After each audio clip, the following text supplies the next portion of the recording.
Well, we're happy to be here, and this needs to be interactive because one of the things we want you to do is to, at the end of this, is to understand these processes. Most of the questions that I get, even from bishops, is how do you take the book of discipline and synthesize it into these two processes? And you heard me say that in there that there are two processes that generally in a judicial complaint situation run. One's the judicial process. It starts with paragraph 362. There are administrative processes that lead to involuntary changes of status that start out with ineffectiveness and things like that. But the administrative process intersects with the judicial process. And so Meg is the expert on this, and Meg always amazes me with her depth of knowledge about this. How many of y'all have gotten to work with Meg? Look, that's why you're here. You know Meg. But I first met Meg because of my daughter. My daughter was the chairperson of student movement, college ministry, and Meg was what was your liaison or support person? GBHM staff. I was the director. And so my daughter kept saying, this woman, Meg Lassiat, is just wonderful. So it's been fun to meet somebody through my own daughter, who is now a deacon and went to Garrett. So we're going to run through some of these first few slides, and the things that we want you to do on the first slide you see is to learn and apply the administrative and judicial processes in the context of clergy misconduct. Because we didn't have the other skit yet, when we did this, we came up with another skit. We're not going to act it out. And then to understand the roles of various persons who are involved in the administrative and judicial processes and the importance of carrying out those roles. We wanted to tell you what we're not going to be talking about today, so maybe you can mark these questions off. But we're only going to talk about the administrative process as it applies in a clergy sexual misconduct situation. We get lots, Meg, don't we? A lot of questions about ineffective clergy and all that kind of thing, and we're not going to talk about that.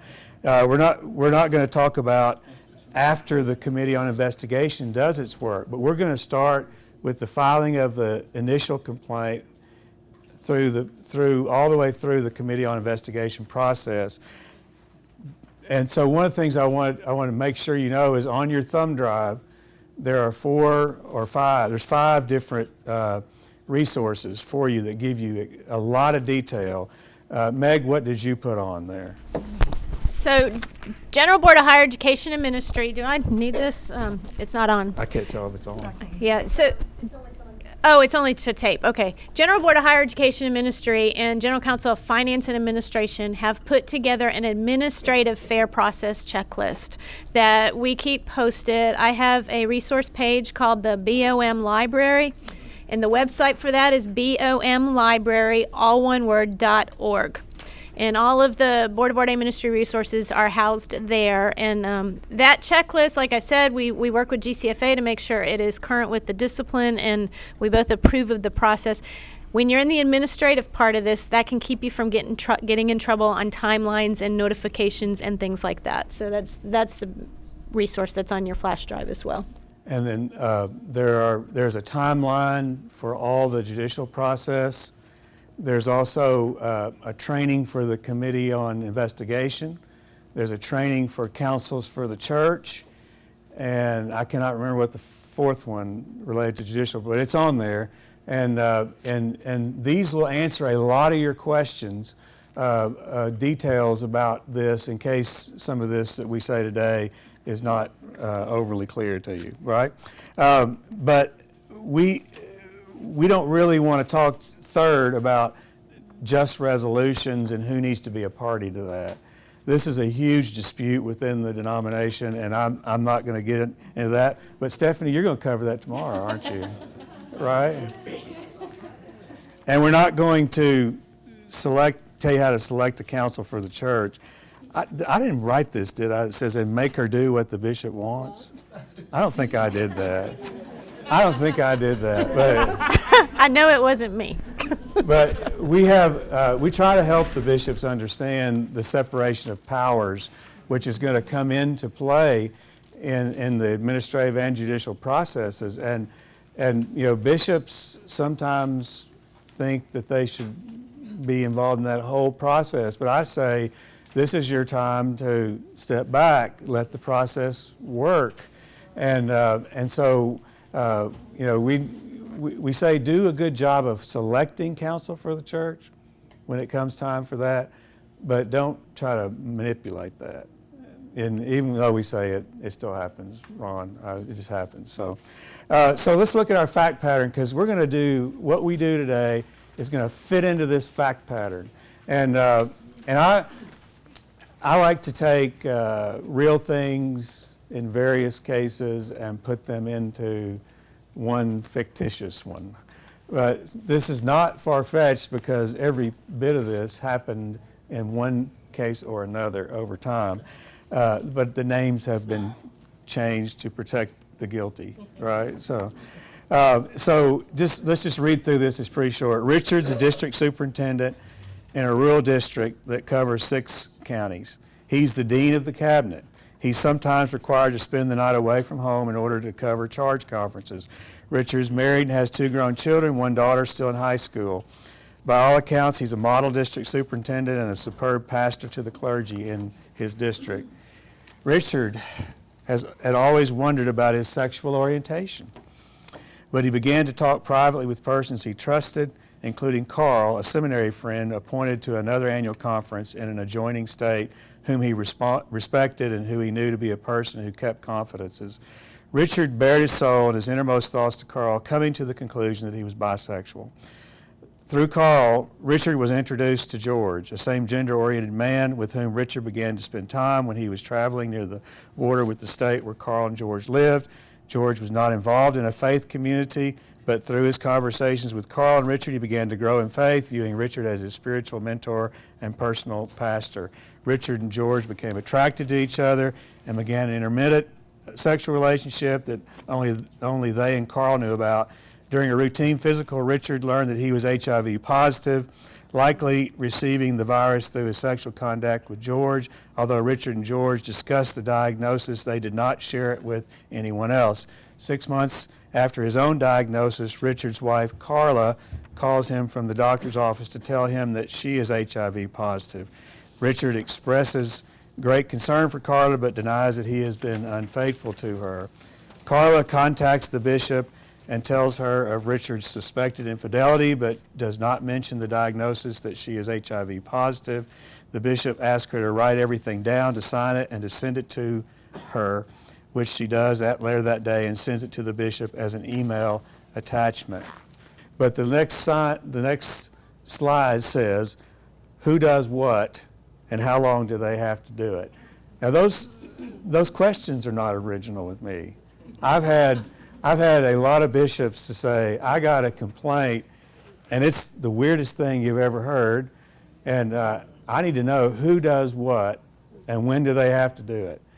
That's an interesting set of questions to get, and you begin to say, well, do you need me to move to wherever you are? Because this is going to take a while, right, Terry? It's going to take a while to do this. So we're trying to answer those kinds of questions for you today. Now, I said that's not exactly the fact pattern of something that we've been dealing with, but it is a mixture of a couple. And so one of the things that we're seeing that makes this a little bit different is we are seeing HIV positive situations, and it's interesting to see, because in some states that could be a crime, infecting another person with HIV. It depends on your state. So what we're going to see as this comes up, and we're looking at the slide that says process timeline. So with this original complaint that came from the wife, this original complaint is day 1. So this is what causes bishops to panic, because they say, I have 90 days, 120 if it's extended. And you heard somebody today talk about this, but a lot of times they will say, the first 30 I'm on renewal leave, and the next 30 I've got charge conferences, and when am I going to do this? This is why they turn to people like Tom Starnes and say, you and the bishop's assistant, the Rons of the world. At one time, you were this person. Okay, we give it to her now. Okay, but we're going to give it to them. And it does say that in the book of discipline that the bishop or the bishop's designee can carry it out. So who of you are bishop's designees? Have you been? And had you ever handled one before you became the designee? No, so you had. So you kind of learn sometimes by fire, but sometimes you've been involved. So I should have asked this, Meg, but who has been through the process all the way through of a judicial process? Okay. So we got a fair representation of this. But this supervisory response, you heard me say in there, it's directed towards a just resolution. And the just resolution is not just to handle the complaint, it's to deal with healing and all those other things. And so when that process starts, and it also says that it's administrative in nature and it's not part of the judicial process. But it is possible to extend this 90 days to 120. But even then, that doesn't cover you for some of that stuff. So the slide I'm looking at is who's involved in the supervisory response.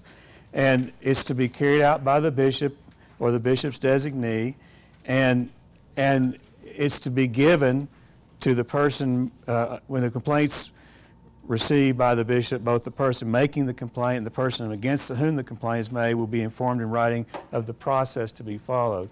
So the bishops have got from me a suggested letter that they can take and just fill in the blanks, and it tells everything they need to say, and they fill in blanks about dates and when this is going to happen and when that's going to happen.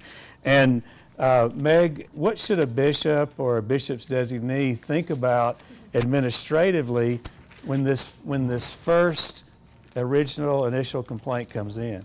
I think administratively you need to anticipate that it takes a minimum of 20 days to run a fair process hearing. Our discipline requires that the respondent has notice 20 days ahead of time before the hearing can take place. And so if you're looking at this suspension being over at 90 days, what are you going to be doing to make sure something happens by day 65 or 70 with for an administrative hearing to take place before that 90 days? Because when you get to day 91, this person has to have a status. And so just think about the time it takes to have the fair process happen to get the person to the proper status. So someone needs to be thinking about these timelines and working backwards, because the bishop and counsel for the church and those types of folks are going to be thinking about the judicial complaint. Someone's got to be paying attention to the time. And so my recommendation is no more than, say, 65 days into this process, you need to be setting up a fair process hearing if you believe this person is going to be moved to an involuntary leave of absence. Yeah, so we have some slides on this, but the one reason that we have this training module for the bishops is they get way into this before they even think about that. They think I suspended the person, and the person is, I'm good, I'm gold.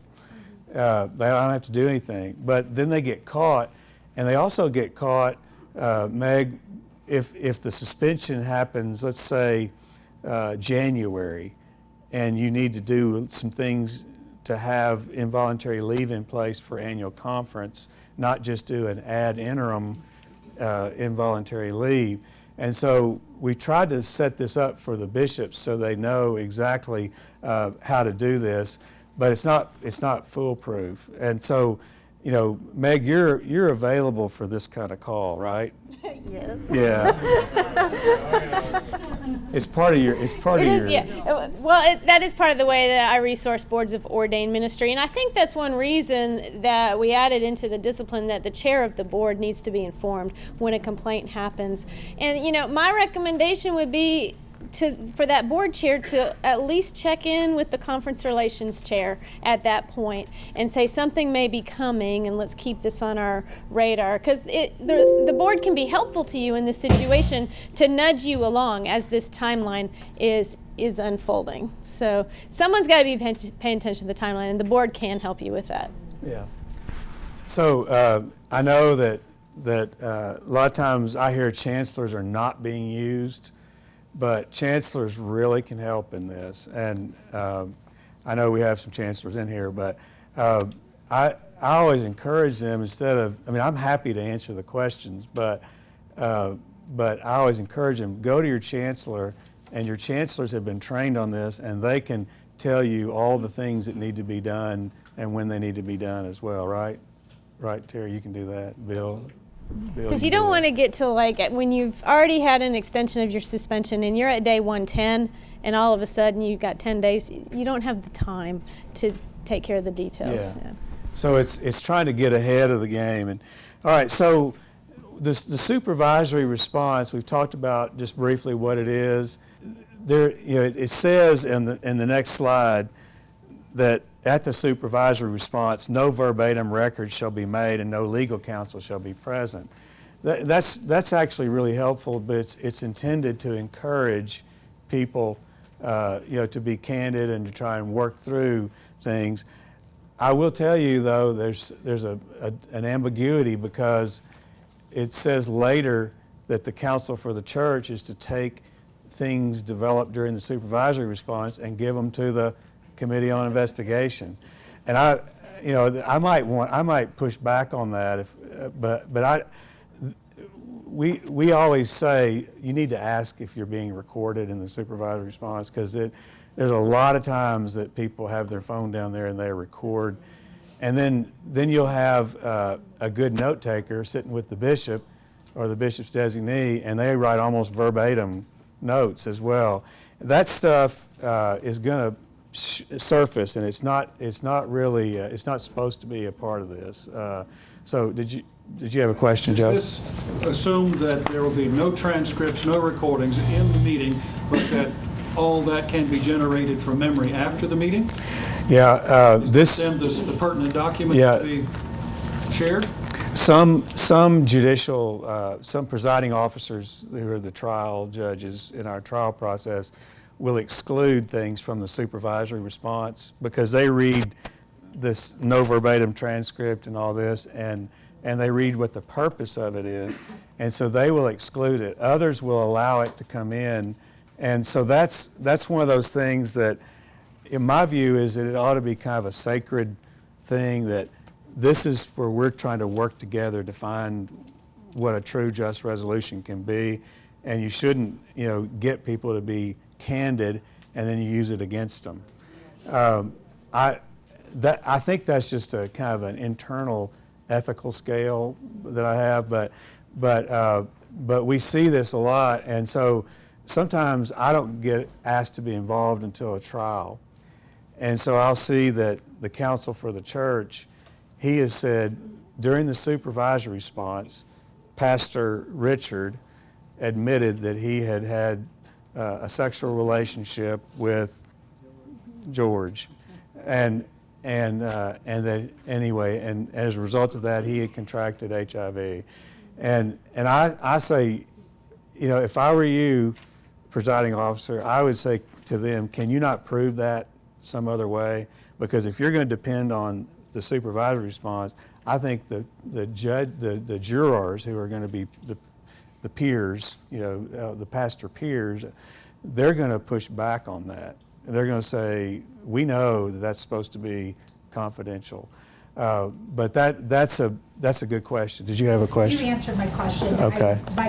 Not being really familiar with the verbatim, or the words being used, supervisory meetings with the intent or the hope that there is a just resolution. Right. And a just resolution being not just a settlement of the charge or agreement on the charge or a plea agreement or anything like that. It's something that's going to be comprehensive and address all the harm and all that kind of thing.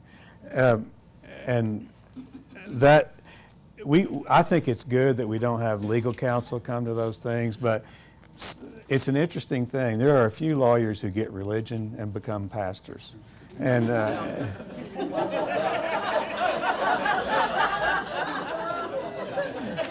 and they inevitably are the people of choice to come to. Am I talking about somebody in here? But they will come to those. They'll come to those, and you can tell. You can tell that they're using legal skills in there. But this is also another kind of prejudice I have. But I really wish we had a group of trained counsel for the respondent that could start right from the very beginning, not just be a support person like Bob Zillhaver was talking about, but be somebody who can go even beyond that and sit with them and be their counsel, not a lawyer, but somebody who's trained and knows this, because we really have a one-sided process, and I don't know how many of y'all are pastors and all, but I don't think we should just willy-nilly take away credentials without due process, which we call fair process. So I feel like sometimes, when I first started doing the chancellor work in Arkansas, we had a bishop that would call people in and he would say, bring your credentials with you. That's how he approached these things. And so he got a lot of credentials like that. And I don't hear that very much. Do y'all hear that? Yes, sir. I've maybe to run into this, but I've had several instances where congregations are really angry that those credentials are pulled right away. That's right. It's obvious to them. I have to explain all these processes, and I think that's excessively in favor of clergy. Mm-hmm. Well, it makes you wonder what's going on, and there's already a lot of distrust there anyway. Distrust of the bishop by the congregation, clergy issues, related to that. So the more you can develop fair process into it, and that's why I think it'd be good if somebody had a right to a counsel that's trained. And so, we've actually talked about this, but the council bishop, I don't think would be against this, but we've talked about should we have a training for counsel for the respondent, just like we do. We have a training module for counsel for the church, and I've often thought ex-chancellor's bill would be excellent for that role, because they know that a lot. Can I ask you a different question? Yes. So you talked about, okay, no verbatim record, no recording, but what if someone says, well, I am recording and you can't stop me? I mean, it's easy to say these things. What happens, though, when someone attempts to assert that's right?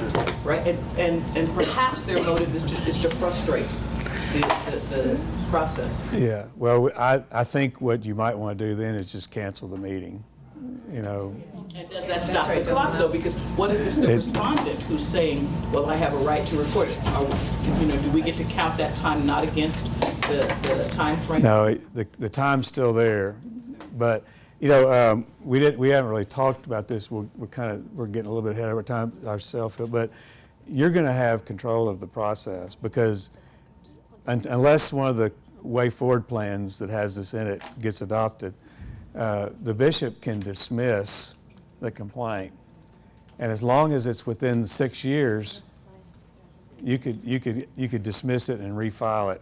And people get really caught up. They're like, I'm all tied up in knots about the 90 and 120 days, but you could actually dismiss the complaint and then have it refiled and start the process over. So I suggest that people, you as the bishop or the bishop's designee, you control this, okay?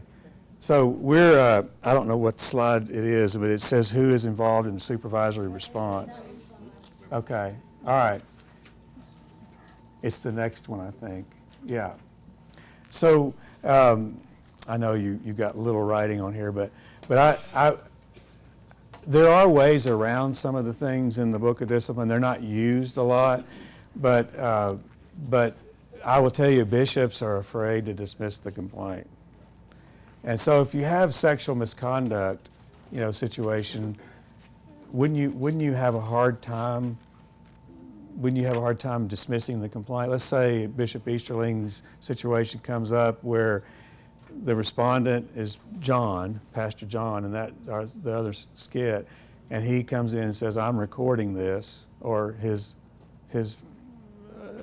company person, friend, is going to record it, and you're thinking, well, I'm canceling the meeting or whatever, and then you say, well, I'm going to dismiss the complaint and refile, or whatever you're going to do. You feel a lot of pressure in that situation, but I think you need to set the parameters in your letter that goes out. Well, I think some of this is in that letter that I've given to y'all to use, so that the expectation is they're not going to do that. And so also, I don't think this is in here, but the bishops, we've told the bishops if sexual misconduct is involved, that they need to have in their initial letter, you're not to make contact with this other person.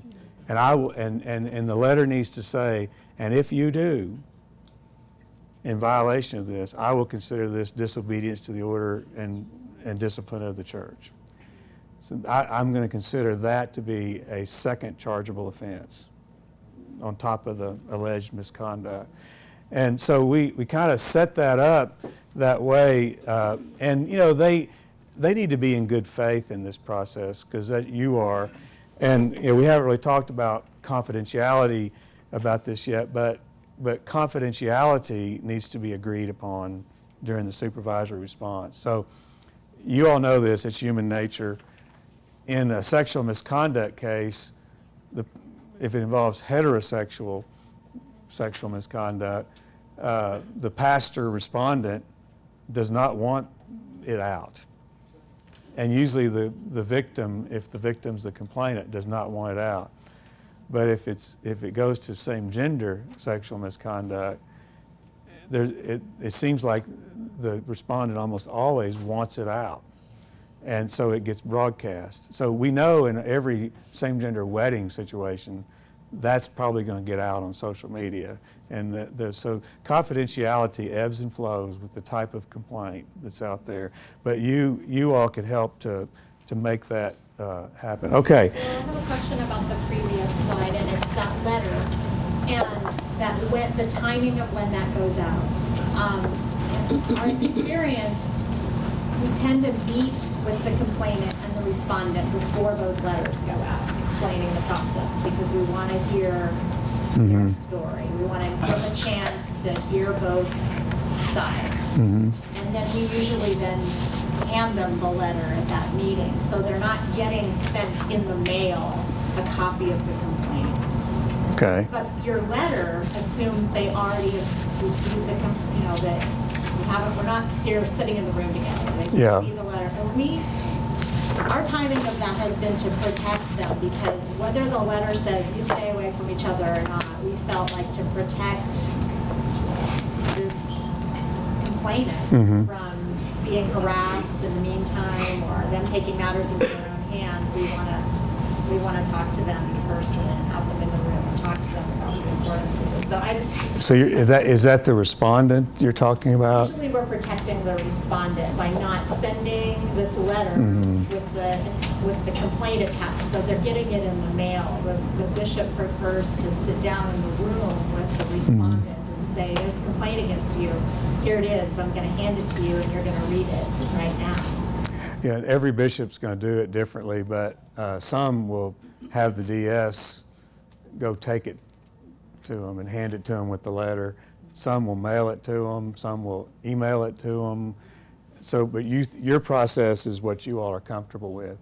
Yeah, I just wanted to check that with you because I know your letter, the template is great, but it makes some assumptions, and I, have to edit that. And, obviously, Yeah. we've already told you, you've already read the complaint. Yeah. Okay. And nothing it fits every situation, right? But if there's sexual misconduct, I don't know that I would mail it. I mean, but I think I would be clear on the front end, you should not be contacting this person. Just think about in that situation that was in there, because you had a parishioner.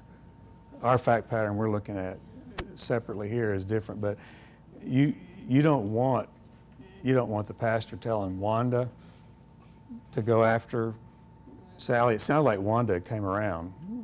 She was calling and stuff. But though there are people that will back down, and you'll see too that we'll have people like Sally that will decide it's not worth it. I'm not testifying. I'm not talking. I'm not coming to any meeting. And there's strategies to deal with that. But I appreciate you saying that, because see that's it's got to fit your situation, and each bishop has a different style. Isn't that what we call it? Your style. Your style. That's good. So, yeah, but so who all has worked with the letter other than you? You've seen the letter? You have. So is the letter working okay for you guys? Because we one reason I want people to know about all this stuff is I want you to push back if there's something that needs to be changed because it's not hitting on what you need. All right. So. Do we now have this where this will advance? All right.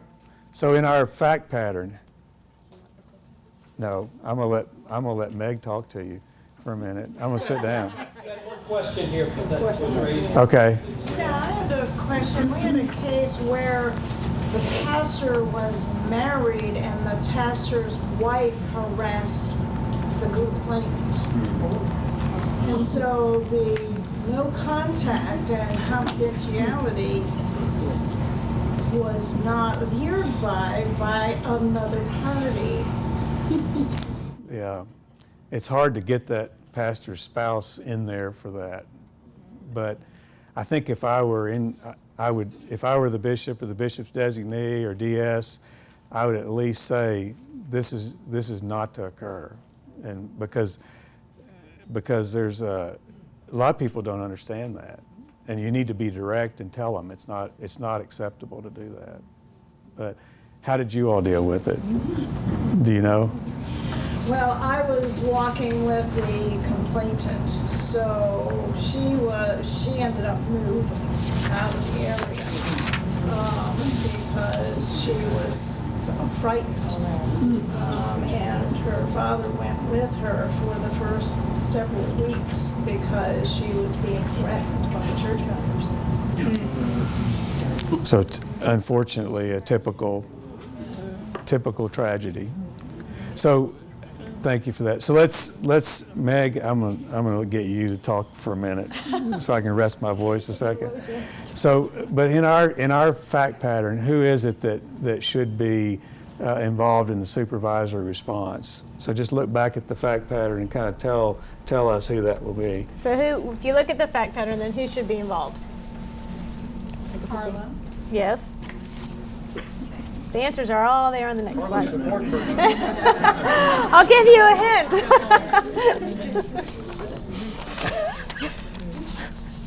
Oh, you went to the next slide too quickly. Well, they have it in front of them on the sheet of paper.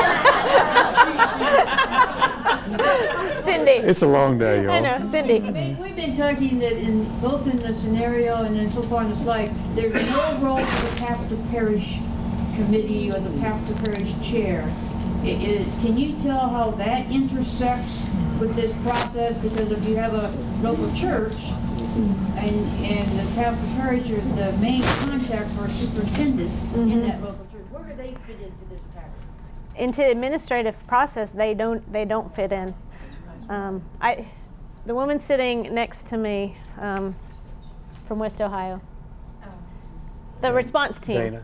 Yeah, my understanding is that's where the response team would intersect with the staff parish, but in the discipline processes, staff parish is not involved. And only if the response team is called on. And only if the response The team. response team's right to go in. How does a response team get called on? How does that happen? In our conference, the bishop would ask them for our support, and it's the bishop's discretion whether or not to use the response. Okay. Is that true for other conferences as well? Okay. The reason we put the last thing down here is that if you're not going to, the bishop does not need to go into these meetings alone.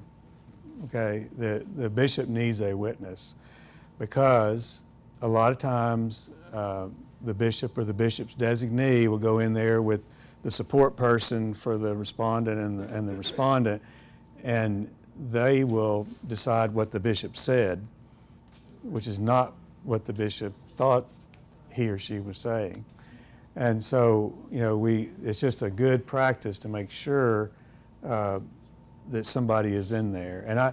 And most bishops have got executive assistants or people in that role that are really helpful, and they can be in there and maybe take a few notes and things like that. Not a verbatim transcript, but just so you have that. And so, Cindy, well, it's not mandated. Back to your question, the bishop, the discipline is permissive in who the bishop may consult with. So the bishop may bring other bodies or people into the process. So the best practice here is for them to be involved. And so we get, see, the way this happens is a bishop will say, I got a complaint, I've got meetings set up with the complainant and the respondent, separate meetings, but I've got those set up, but I don't know what to do about church on Sunday. And so I say, well, that's the problem of the DS. I'm kidding. But just kidding about it, say that so they need to think about this. When we're allowed to go into an annual conference and train the annual conference for how to do this, we talk to them about the DS being ready as a part of the team.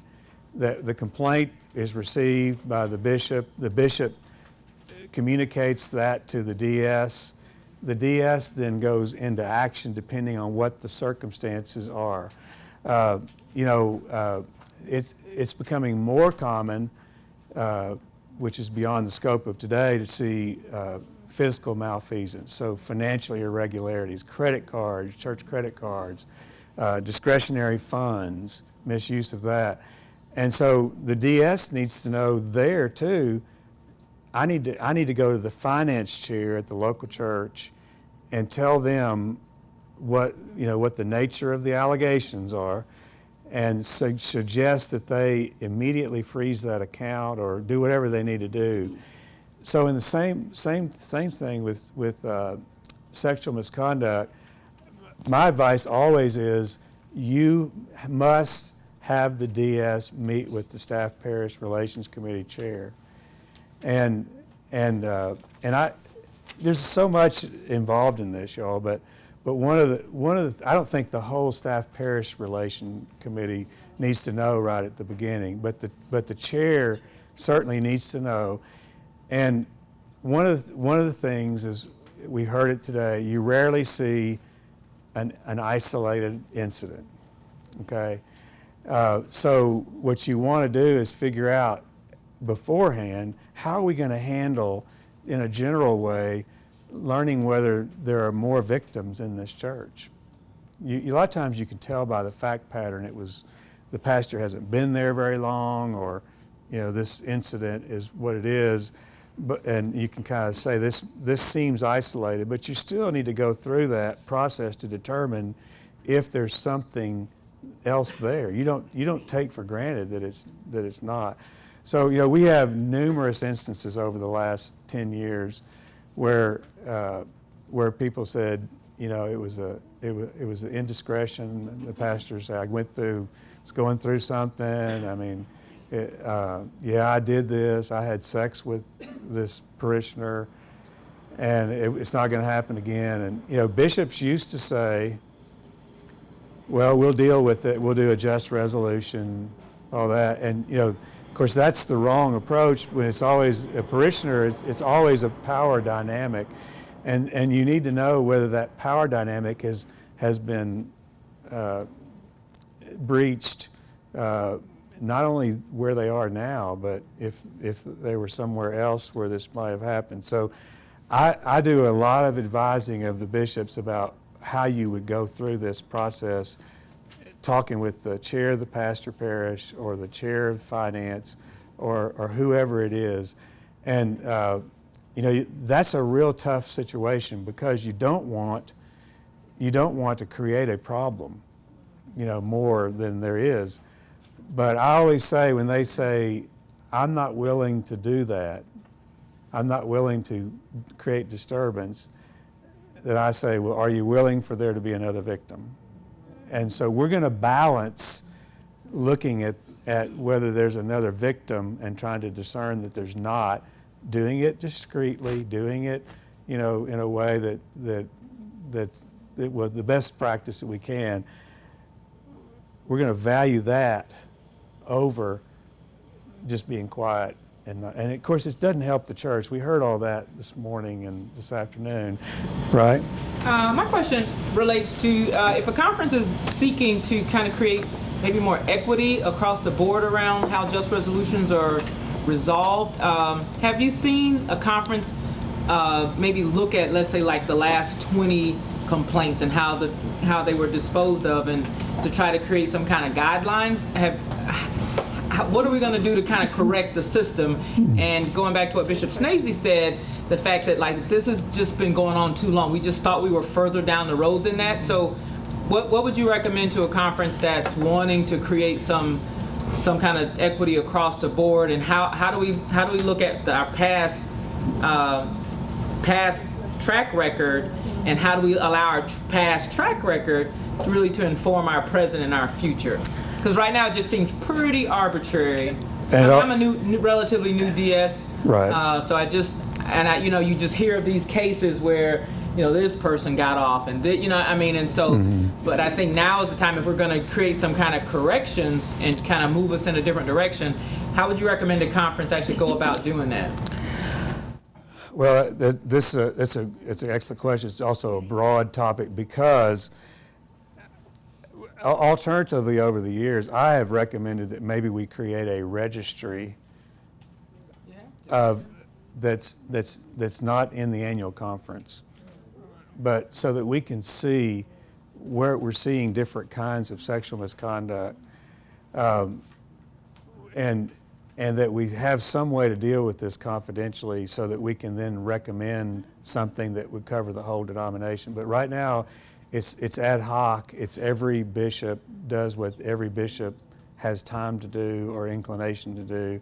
And the bishops know I'm very supportive of them, but there's one piece about this, is that they are the person in charge in their annual conference, and some of them have more aptitude for dealing with this, more inclination, you know, to help the victims, see the bigger picture better than others.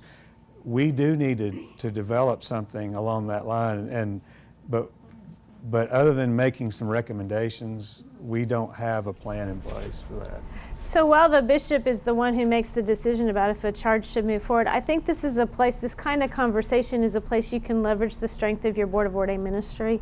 The discipline charges the board and the cabinet with working together to come up with standards for effectiveness with your clergy and benchmarks for credentialing, and you know, so I don't know if it exists right now, but I think you can leverage the strengths of your conference to have that kind of a conversation. I think y'all know about the Catholic churches that for a long time they would send to El Paso, whatever that episcopal area is, they would send Catholic pastors who were accused of abuse for rehabilitation, and then they would sometimes appoint them within the Episcopal area. And you know, I could sit here and tell you in the Methodist Church, where we see the most. And so the cultures are different. Boy, I'm being filmed. I have to be really careful what I say here. That's all right, he went where I was. Well, one of the things that's important is, our culture has to be, for the future, it has to be that we care so much about this that we're willing to do what is needed across the denomination. So it could start with boards of ordained ministry. I think it should start with bishops, but we've got to move this forward, because we're still, in many cases, just reacting in certain annual conferences. We're not out front with the lead on it, and so So that was politically correct, wasn't it? Okay. So would I dare ask that this has a correlation to female bishops? It's not a total correlation, but complete. But I'm proud of Sandra Ball in West Virginia, and let me just tell you that when she was not somebody that I thought would be the point of the spear on this. I just didn't know her, but she had a situation where a complaint came to her where a guy had been a counselor at a camp and had allegedly abused somebody at camp. This was like 16 years later. The person had gone through our process, left our denomination, and went to another denomination. And when she said, I know that's barred by the 6-year limitation because of the 1993, January 1, 1993 is when the no statute of limitation went into effect for child abuse and sex abuse and those things. But in this case, it was clearly barred before it was barred. But she was determined, and this is consistent with your theory, she was determined to investigate that, and because she did, they didn't know in the other denomination.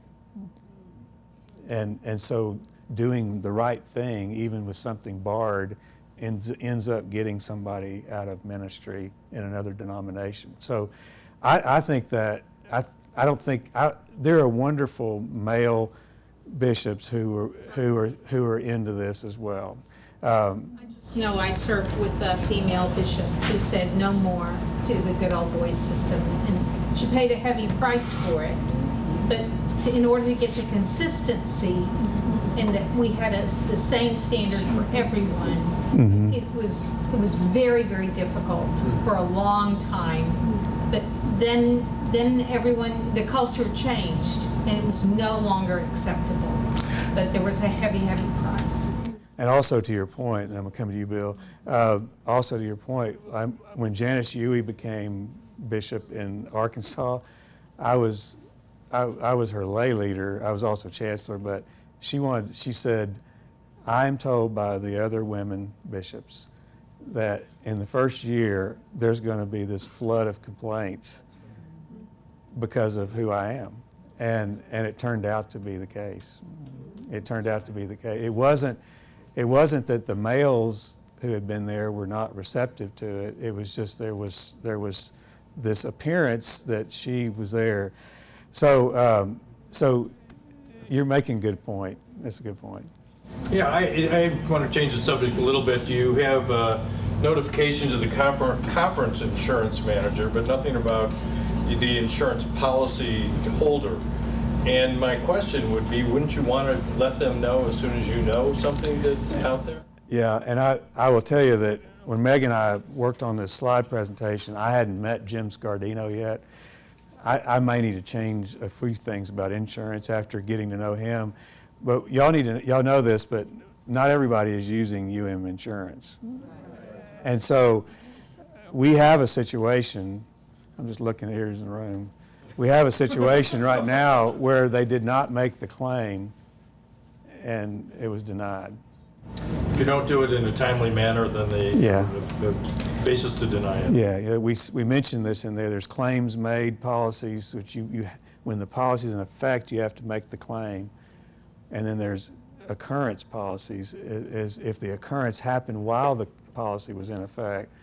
And so everybody, I know insurance is kind of blah, and y'all should have felt the energy in the room when I said, but that was very important because sometimes that's the only available way to help make things right. Because it takes a lot of money to do the counseling and moving people and all that. Good question. I need to say more about that. So the process, I'll come over there. The process is a lot of times confined to the complainant and the respondent. It's usually how it's just done. It's like we keep this narrow, but I think the point of our slides is it needs to be broader. You need to have these other people. Yes, sir. On the insurance question, just for a second, we've had a couple of situations in our annual conference where we needed insurance records that went back decades. Is there any advice about that for local churches? I mean, we're talking about local church insurance. Yeah. Well, we've had projects in our annual conference where we got all the deeds, and if they didn't have a trust clause in them, we asked them to redo their deeds. You would have thought we were trying to, I don't know what you thought, but we've also said to them, every local church needs to look at their insurance and decide, how far back they need it and all these kind of things. You can do that, but you need to do it sooner than later. You don't want to need it and then not have it. So I wish every annual conference would say on their charge conference form, do you have your current insurance policy? How far back do you have your policies? Because if it's an occurrence policy, it doesn't matter when that policy was in effect. It just mattered, did the occurrence happen? And of course, every insurance policy is going to be a little different. But, okay. All right, I think we're running way behind, so I think we should skip through some of these. Yeah, we got to cut through some of these. So Meg, you talk about this just a minute. I mentioned this in the plenary session. The bishop does need to notify the chair of the Board of Ordained Ministry, and I think this is where you also start to have these questions about confidentiality and who has the need to know to make a decision. But just keep in the back of your, not in the back of your mind, keep in your mind that the board chair is immediately notified. And then the board chair, if a suspension is called for, will need to convene the BOM executive committee to support the recommendation for suspension. Just a quick question. If the clergy person is a local pastor, are we talking about notifying the Board of Ordained Ministry or the district committee?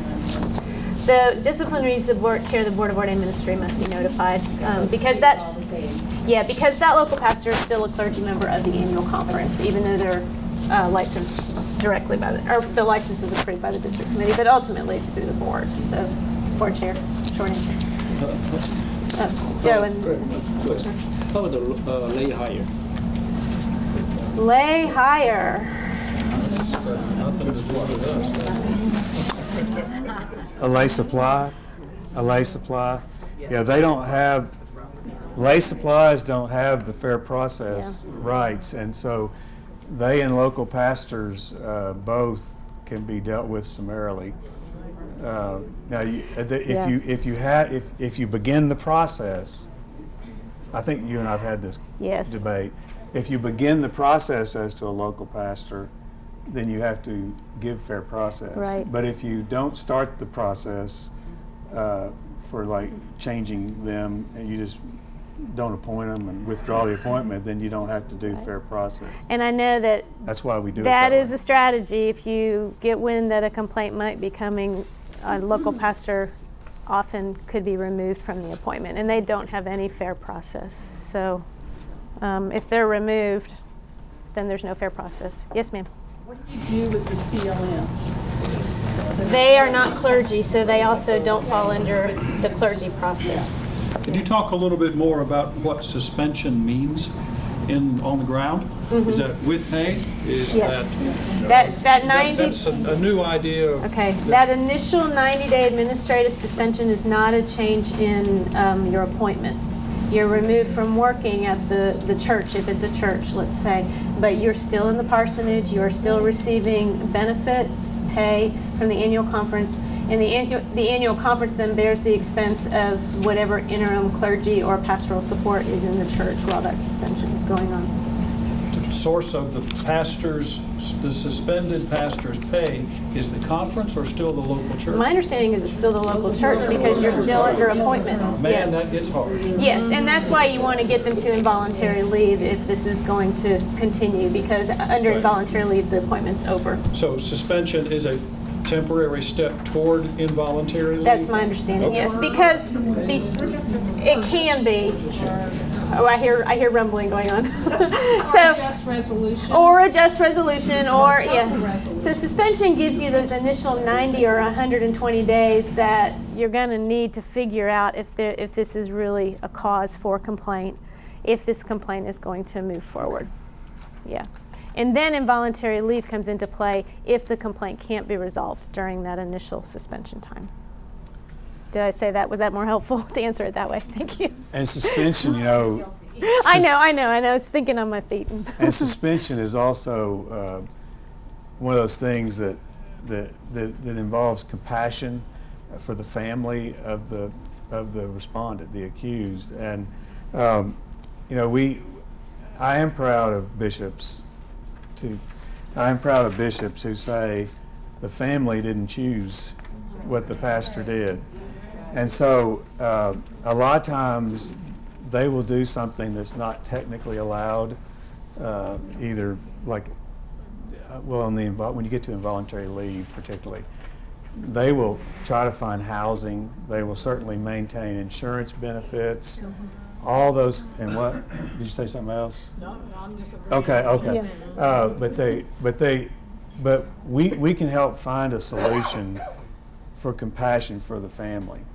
I know when we talk about sexual misconduct and the process and all that, we're focusing a lot of times on taking care of the victim. But as you know, you've heard it at these conferences, there are many victims, right? So in our fact pattern with Carla and Richard and all that, I mean, who are the victims in that fact pattern? Who do you think are victims? Carla, and they got one child at home still. Yeah. Yeah, the local church, the district, I heard somebody say. But it's actually very broad, and so we urge the bishops and the DSs to make sure that they look at that holistically. But you've also got, in our other misconduct situation, Sally and her family have got to be taken care of, and so we're going to look at how to do that. I think another way to think about suspension, because a complaint can be such a highly charged emotional time, suspension gives you some breathing space. The complaint comes in and you have to react, so we have 3 months or so just to think and to breathe and decide how to move forward. This may be a question you can do at the end or off on, but and this doesn't fit this particular fact pattern, but Bill and Meg, sometimes there is criminality that attaches if an egregious case of felony. And, well, unfortunately, some of us have experience where a felony occurs and it really messes up the church property. Do you have anything you can share with us that later? Abeyance. Let's go to that slide. Which slide is abeyance? It's on down, way down, but there's a lot of information in here that we may not be able to cover in the interest of getting the whole picture before you. Abeyance was added in 2016 because of the instances of felony charges that were taking so long to progress through the court that the church did not have the information they needed to make a decision about status.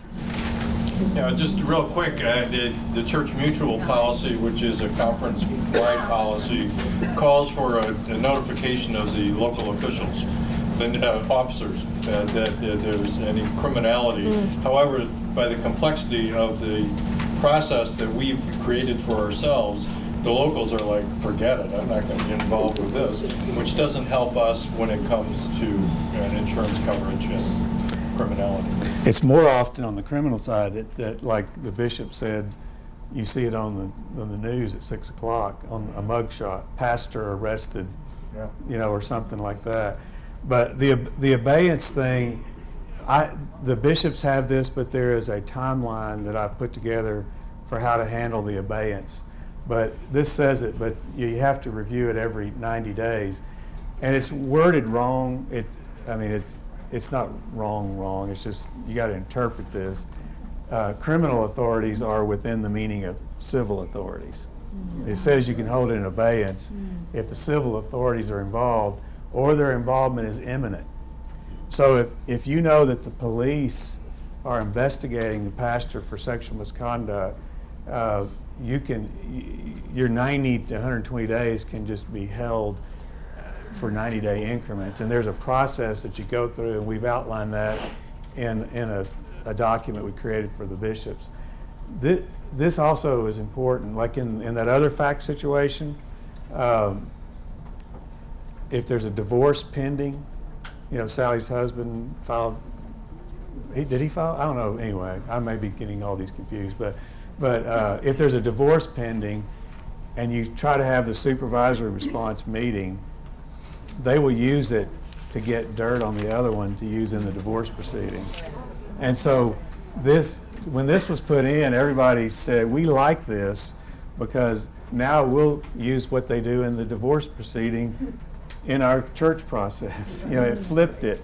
You see how that worked. And so this is really important to do. And you would agree, this is a great addition. Yeah, this is subpoint G in 362. And the sentence that's not up there that helps us is that it's the closing sentence in that paragraph, that the clergy person continues to hold his or her current status while a complaint is in abeyance. So that can, if someone happens to be on involuntary leave, that can help us extend involuntary leave beyond the 3-year time limitation. But if they're found guilty, automatically Not really. No. I know that sounds odd. If I were found guilty of a felony, I think I would bring my credentials in. But there are people that say, I'm appealing it, and I would say, well, we're holding in abeyance. But they will sometimes use our process to extend their time, because their status is not changed. Yeah. So you may have a complaint that then is filed that says crime. And self-awareness is lacking in some folks. Yeah. That's usually what got them in this place. Perhaps, yeah. Cindy? So maybe you said that they stay on the same status they were in.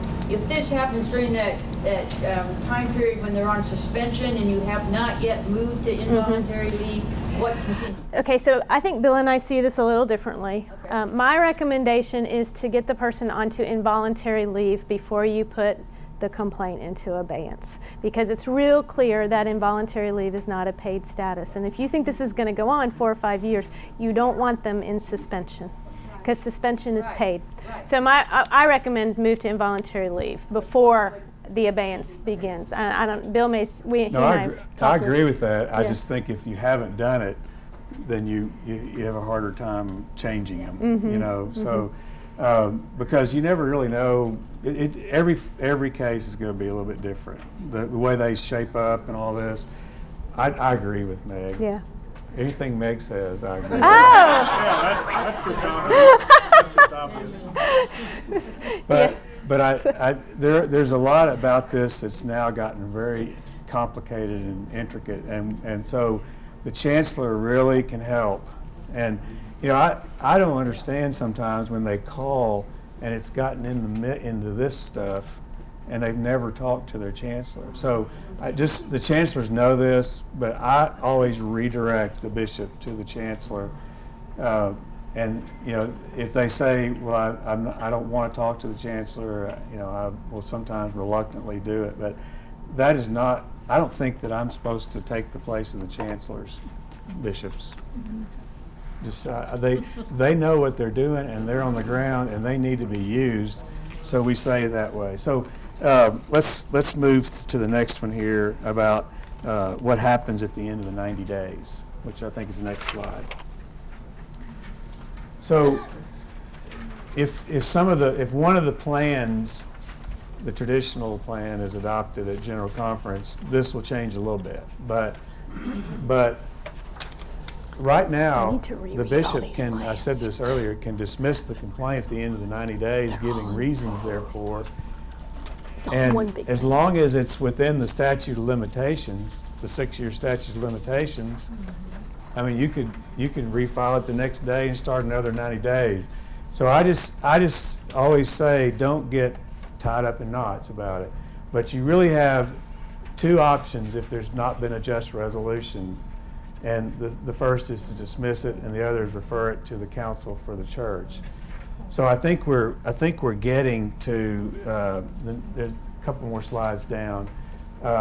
So now we're back to the process. So we went through the supervisory process, day 1 to day 90, and then this is kind of where Meg has been talking.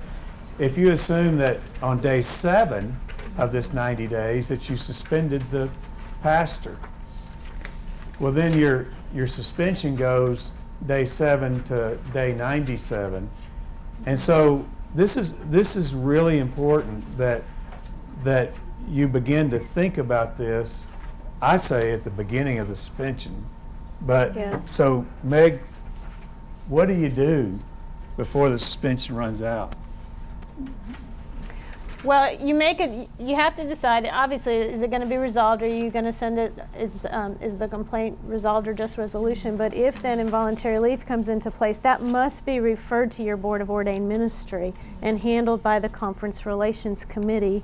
And that process, I say minimum 20 days, but that's just the notification in the discipline. In reality, you're talking about pulling a group of people together, you're talking about hosting the fair process hearing.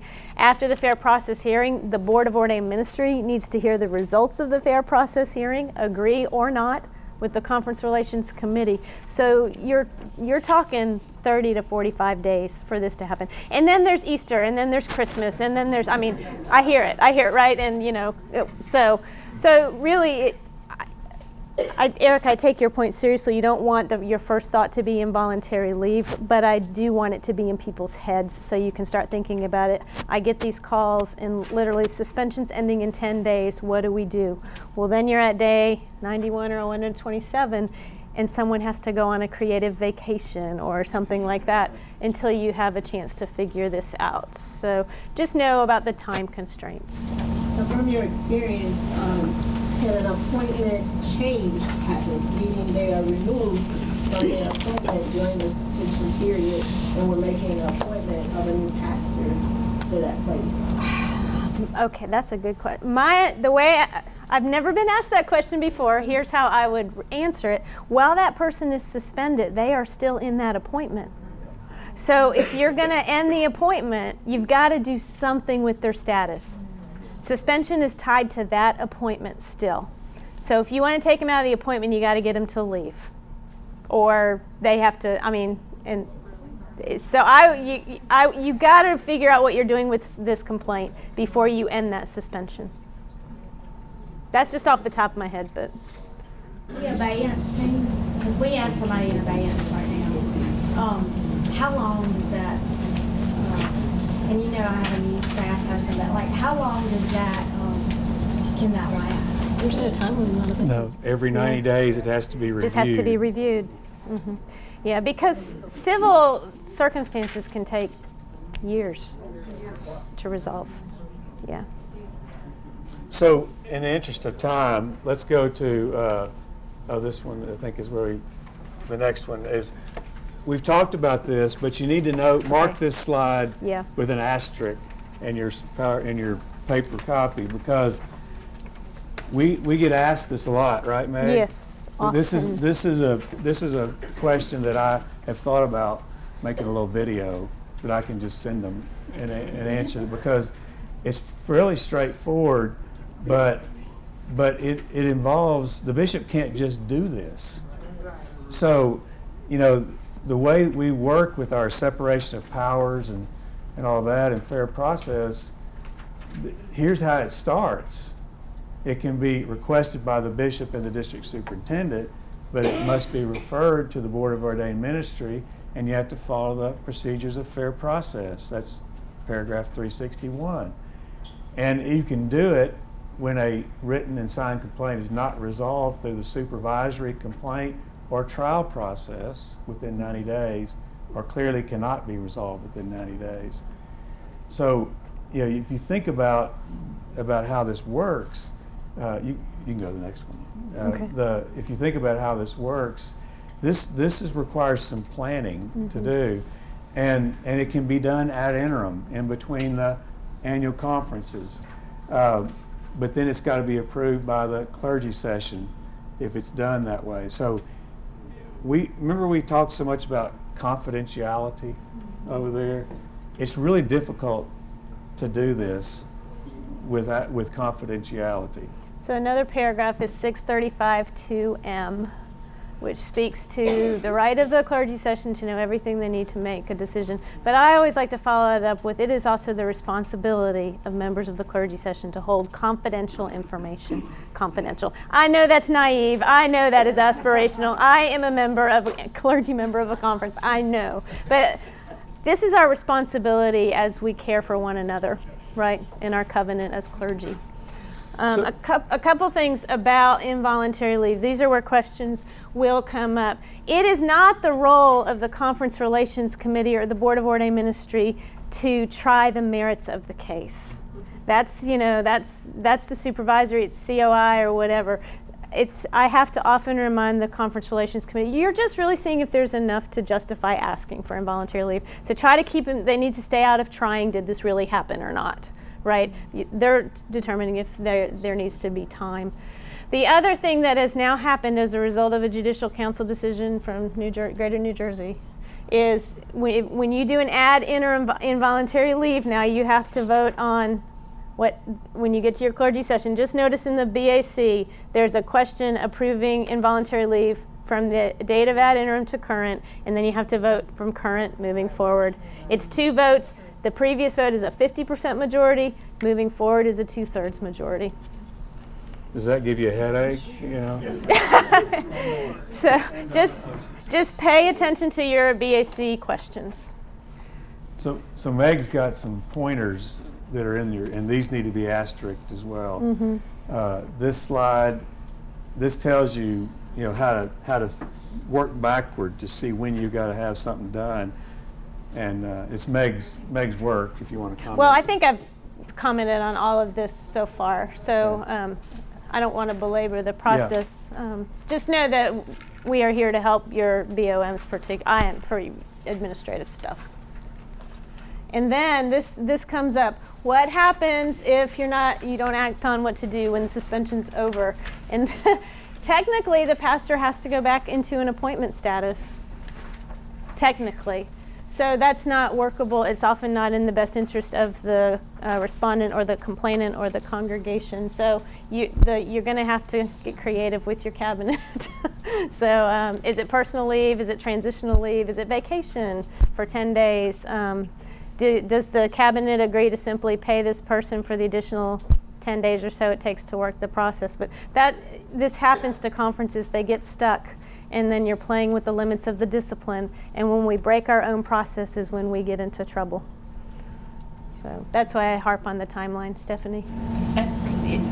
One confusing point, and Bill and I were just talking about that, I think still emerges in the evolution of the discipline and involuntary and voluntary leave is if and when voluntary leave of absence comes into play in the supervisory response or the judicial process. Yes. So my understanding, if there's a written complaint that is not yet resolved, voluntary leave is not an option. You cannot request voluntary leave.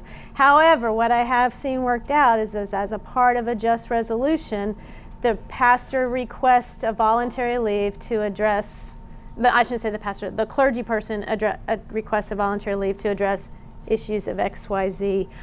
I think that also becomes challenging down the road when the clergy person is trying to return to active status. And so I try to keep them in voluntary leave as much as possible.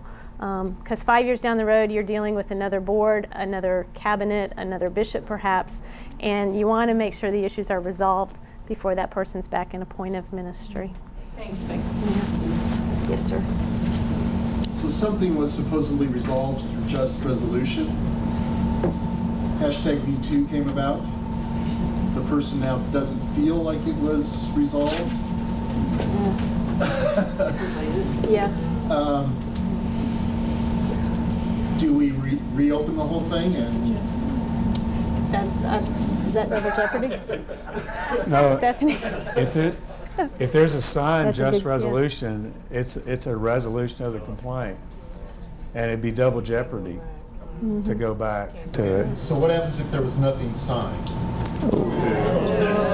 Then is it a just, doesn't a just resolution have to be signed? That sounds like malpractice.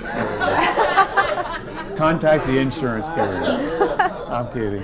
Okay, no, it doesn't really say it has to be signed, but it should be. It should be in writing and should be signed.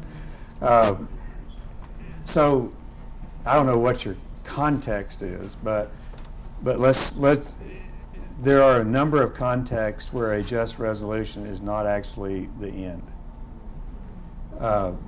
And so if it relates to Me Too and there's other incidents and there was not a complaint about the other incidents, then the woman who wants to bring it back could be a nice witness for build-up evidence as to a second charge. That would be a way to deal with that, and a way it should be dealt with probably. I bet the just resolution didn't say this resolves all complaints ever against me for sexual harassment, or right? So there'd be a way to do that. All right, so we're moving through. I think this is still within your administrative piece. Yeah. Okay. When someone's on involuntary leave, there's the annual review. The reason I also recommend, when it truly is an involuntary change, to keep it as an involuntary leave instead of allowing for a voluntary leave, is because the end of an involuntary leave is at the request of the cabinet. So the cabinet has some control over has this person done what they say they were going to do. The end of a voluntary leave is at the request of the clergy person, which I just think the accountability when you're in a complaint situation of involuntary leave is much stronger for the conference. Just pay attention to the annual reviews and the 3-year time limit. And we already have talked about abeyance. But the 3-year limit, I'm not sure what to do about that. You get to 3 years, then what are your options? Well, it depends on situation. If you're still in abeyance, the 3 years doesn't matter. You can keep it in abeyance until that's resolved, longer than the 3-year involuntary leave. 354, 9, and 10, I think, give us direction for what to do when an end is requested or an end is not going to be requested. And basically, you're then looking at moving that person to involuntary retirement. They may request retirement. You can move them to administrative location. You've got to get them, but it does really not give us an option to renew involuntary leave. Does that get to your question? You look like you have a deeper question there. It is. Yeah, and Might not be reformed. and location. Not in abeyance because it's not a criminal. Because it's not criminal. Right. And location is not a real good option because you can't do the process. You have to work with them about being effective, and you have to do a plan. Well, they've been on involuntary leave for 3 years. You know, how are you going to do that? So it's really, Meg, I think involuntary retirement is about the only thing you can do. And that, that's going to carry with it its own issues. I do think maybe you can push back. I think 3 years helps us know if someone's going to make progress. Are they really going to be working toward this or not? And I think you can see that by a couple of years in. So. Yeah. Let's go to back to the process timeline. Where's that? Going down. Down or up? Where? Keep going. Forward. Go forward. That one. All right. There we go. Okay. So we've been through the process. We've got the person, on suspension, and if the decision is to refer it to the council for the church, then that occurs there on the 91st day or the 90th day, and this is important at the bottom. because even though we've got all this crunch time for the very first, once it gets to the council for the church, there's no deadline. It can sit there. And so strategies that are going on for same-gender wedding ceremony cases is we're not, council for the church, if I appointed you as the bishop, if I appointed you, you really wouldn't want to work on this until after February of 2019, would you? No, I don't really want to do that. Okay, you're appointed. You know, that's kind of how that's going sometimes. And then what's interesting is that can be okay in certain situations, but we're at a do no harm conference. So what if the council for the church is not the right person, and we have sexual misconduct, and he or she is not doing anything? Time's passing, evidence is evaporating, memories are changing, all that. So this is okay in certain situations. It's also subject to abuse. And so, it's funny that we have different standards for any process can be abused for same gender issues and others, but we do. And so what happens here is that this sometimes needs to be pushed quicker. So we're going to talk here about what the Council for the Church does. Bishop. Your bottom line, should that be affecting an unofficial abeyance? You're right. Thank you. Thank you. That is right. That's what it should be. Yeah. Thank you, Bishop. So let's, I know we don't have a lot of time for a discussion to get through all this, but think about this. What harm is going to happen if somebody doesn't, and we're talking about sexual misconduct, like in our situation with the HIV and all that stuff. What harm results if council doesn't promptly draft a complaint and submit it to the Committee on Investigation? Just, tell me a little bit about what you're thinking. And then what harm occurs if it's done too quickly in a sexual misconduct situation? You see the concerns here? There are eager beaver church council. It's hard to believe that there are eager beaver people who want to do that. But sometimes they will miss this. And the 2012 discipline had consultation with the chancellor as a direct duty of the council for the church. They really should. Council for the church should consult, even if it's not required, consult with the chancellor to help get this done and investigate it correctly, etc. But you can see that either way, depending on the circumstances, it could be a problem. One of the saddest things to me in sexual misconduct situations is to see an email come to a bishop and said, I submitted a complaint 4 or 5 months ago, and I've not heard anything. I mean, think about every day of 4 or 5 months and not being in the process, how that affects it. And then if the bishop, surely the bishop wouldn't say, well, day 91, I submitted to the council for the church and I hadn't heard anything either. You can see that this is not a satisfactory use of the process to have that. All right, so I'm just going to tell you real quickly, and I'll run through these, Meg, if it's okay. Yeah. The council for the church, it says what the council does, is that they're to draft and sign a judicial complaint, attaching as exhibits all relevant written materials, including but not limited to what I told you earlier, information from the supervisory process. Now, what could that be?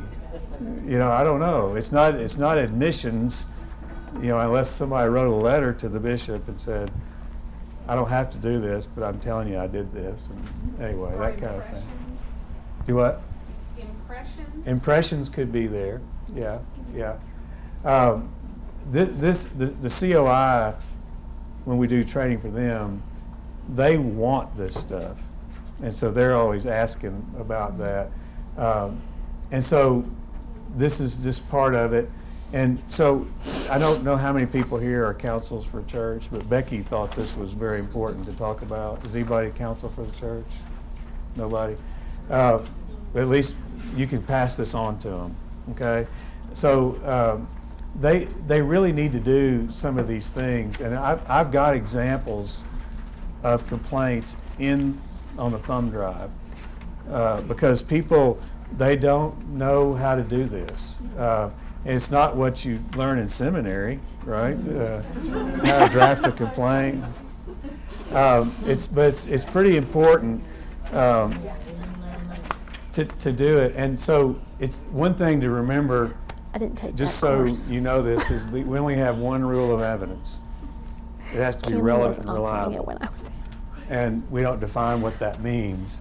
So the lawyers in the room, we have how many rules of evidence? I mean, we've got tons of them, and I can't even remember all of them. If somebody in a trial recently said, "Oh, that violates Rule 609," and I knew generally what it had to do with, but I couldn't remember what it was either. I think it has to do with impeachment by a criminal conviction or something. Anyway, but that's important to know. So we have a number of things in here that are tips for counsel for the church. I'll just run through them.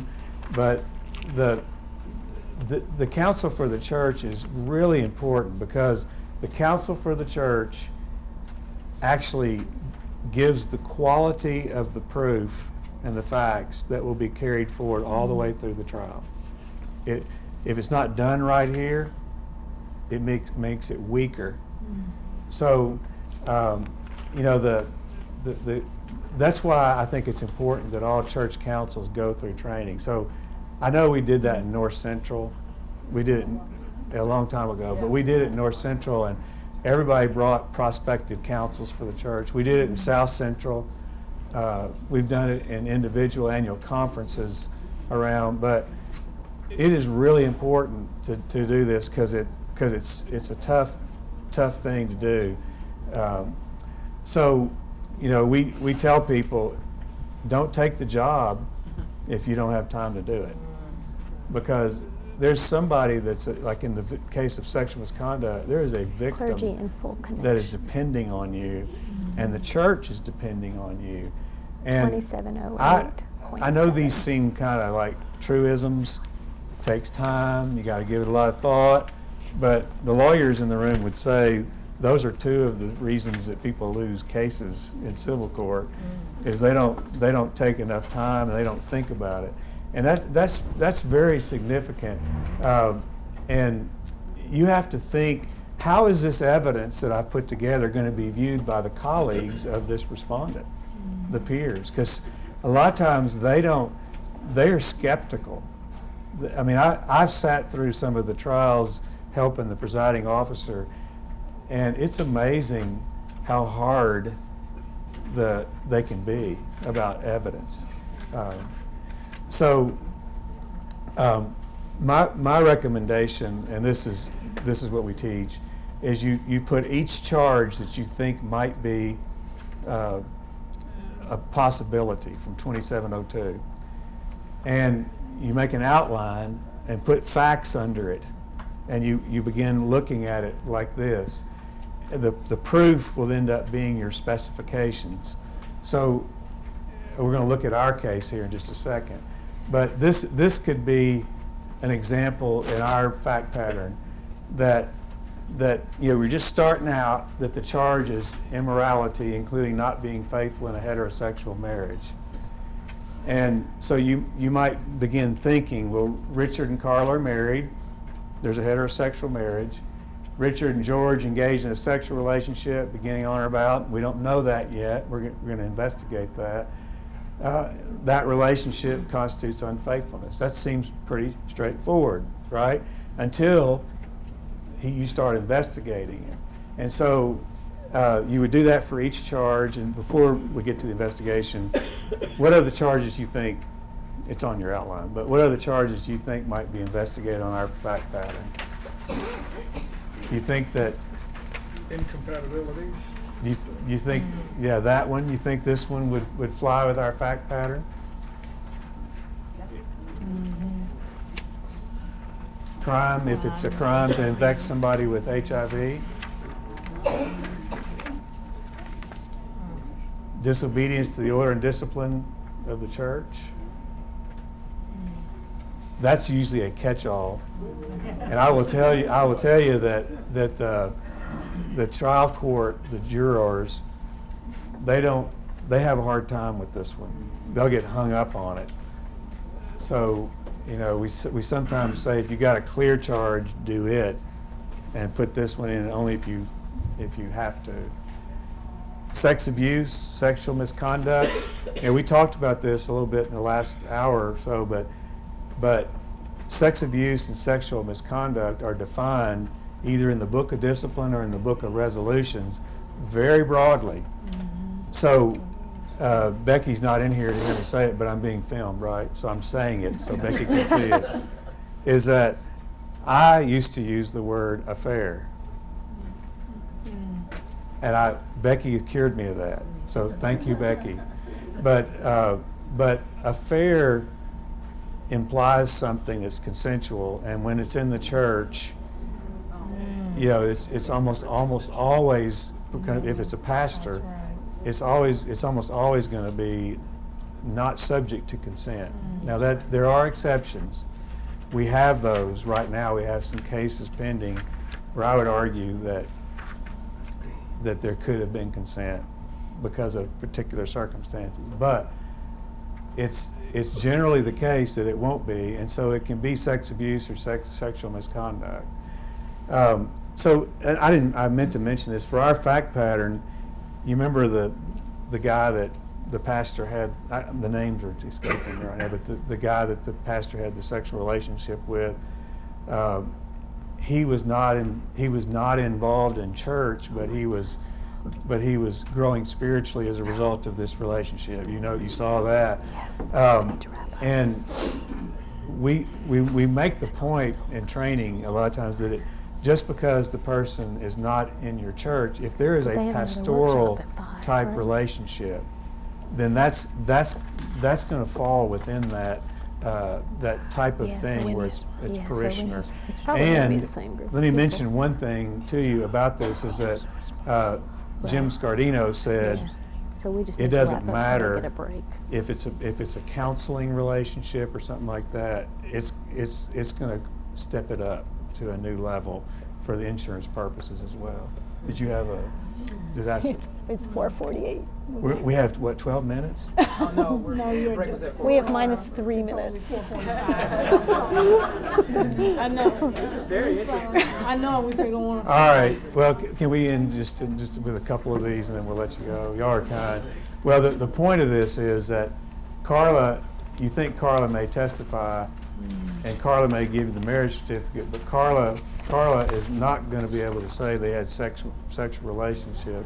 Richard is not going to testify, and Carla then may say that she will tell you that she knows that's because she's got HIV, but you can't use it. Wow. So this is how, that's an actual situation. That's how that comes about. Wow. Because Carla doesn't want people in there. She's HIV positive. We have too much material. We do. Very helpful. Very helpful. Sorry. We'll be available, after today, even if you want to contact us about something. That's what we want to do, is help you. So thank you all for being here.